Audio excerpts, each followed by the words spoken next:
It doesn't bother me to go to a country where there's an idiot running the country, because the things I sing about is to kick his ass.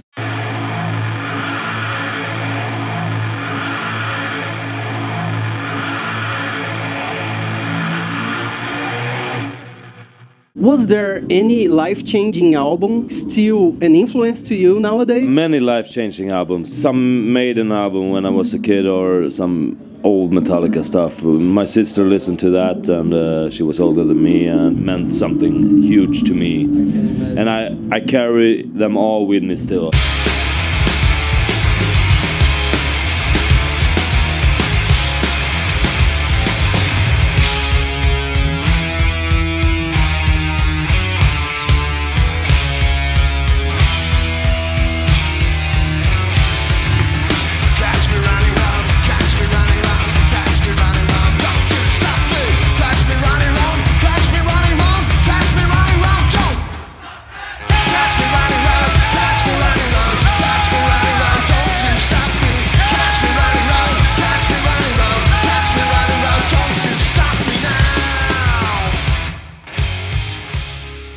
When you're a kid, the influences are so hard on you. But in the 70s, my brother was listening a lot to Frank Zappa.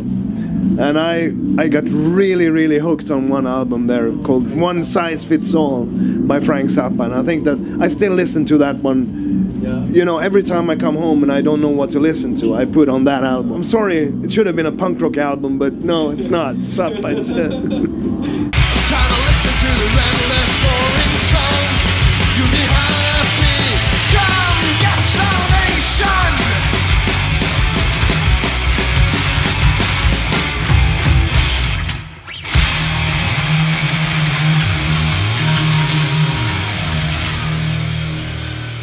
Thank you.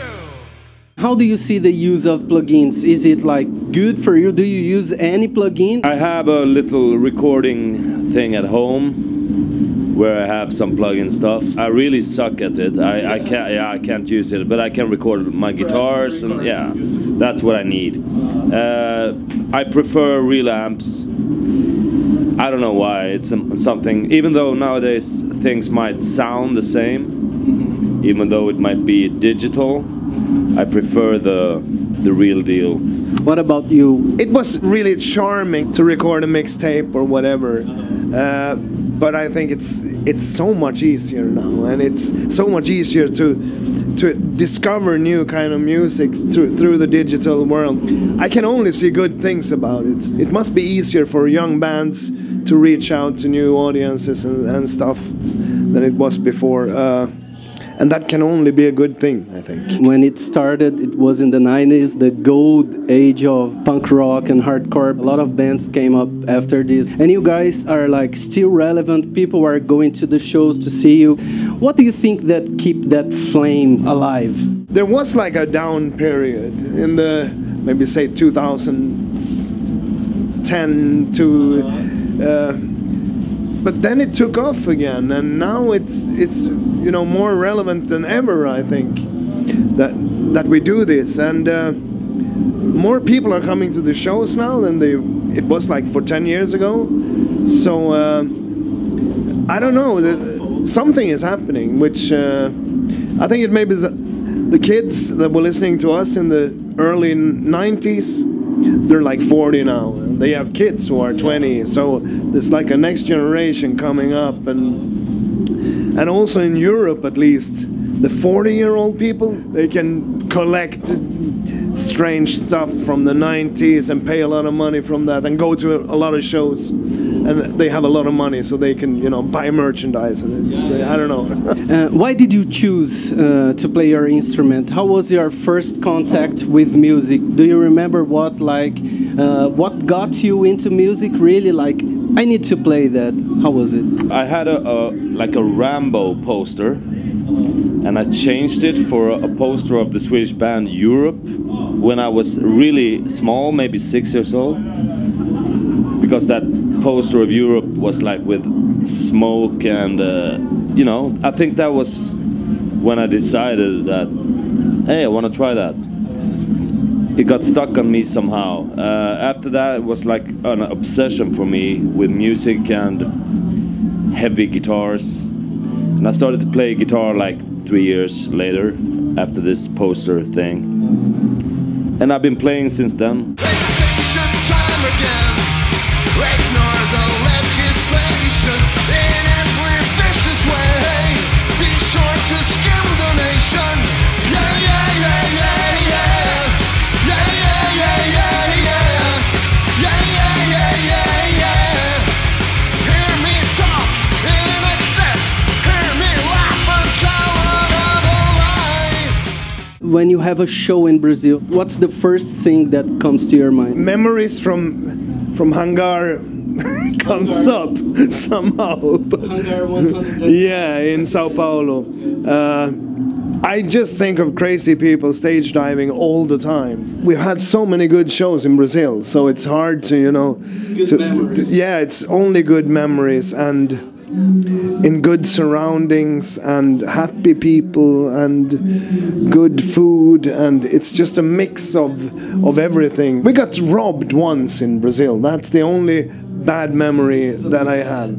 Yeah, it is. They stole actually guitars and stuff from us. In the airport or something? No, it was in Santos. Sorry, people of Santos. But yeah. But it worked out okay anyway. We didn't get the stuff back, but we got like insurance money and stuff. So, but that was a bit hard to realize that okay, this is the way it is. But we didn't let it down. We kept on going and had a good time anyways. We managed to complete the tour. But generally, only good things comes to mind when I think about Brazil. That's good. Absolutely. Yeah.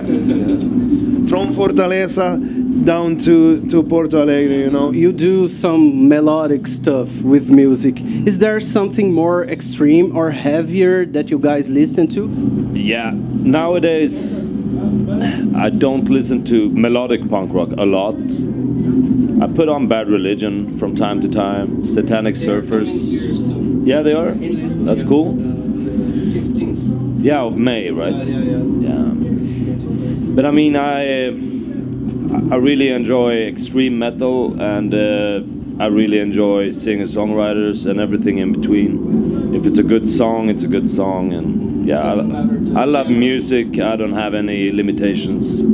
If it's good, it's good, in my opinion. Yeah, I listen a lot to like contemporary alternative country music and stuff like that. Yeah, it is really different, and I know a lot of jazz as well. I listen to. Coming back to Brazil, so João Gilberto is one of my favorites. I think that's one of the best albums ever made with Stan Getz and him in the 60s. Yeah, I listen to a lot of different music. As long as it's high quality, you know, it's okay. Even for you to play a gig, you need the politics for a show to happen, right? So what would be your opinion? Should we talk about that like when we are not playing? If you have the chance to put out the message somehow, reach out to people, then I guess music is a good channel for that.